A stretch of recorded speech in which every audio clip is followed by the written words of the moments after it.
बहुत समय पहले एक पहाड़ी राज्य था जिसे लोग विराजगढ़ के नाम से जानते थे। विराजगढ़ चारों तरफ से ऊंचे पहाड़ों और गहरी घाटियों से घिरा हुआ था। इस राज्य में एक महान राजा राज करता था जिसका नाम राजा चंद्रदेव वीर, न्यायप्रिय और दयालु थे। राजा की एक ही संतान थी, राजकुमारी अदिति।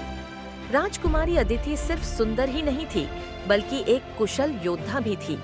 उसने अपने पिता से तलवारबाजी और युद्ध कला सीखी थी और राज्य के सबसे सक्षम योद्धाओं में से एक मानी जाती थी। एक दिन विराजगढ़ के पड़ोसी राज्य ने अचानक हमला कर दिया।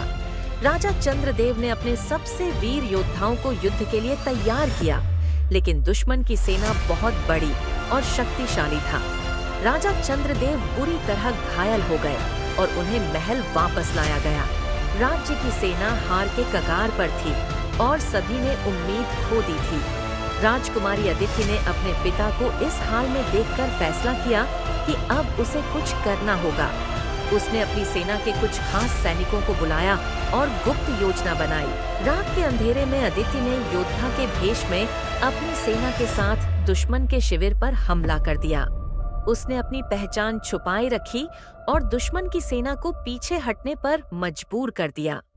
राजकुमारी की वीरता और रणनीति से दुश्मन को बड़ा नुकसान हुआ। वह एक अनदेखे योद्धा के रूप में पहचानी जाने लगी क्योंकि किसी को उसकी असली पहचान का पता नहीं था।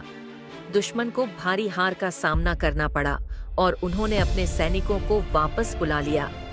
जब राजा चंद्रदेव को यह पता चला कि उनकी बेटी ने राज्य को बचाया है तो वह गर्व से भर उठे।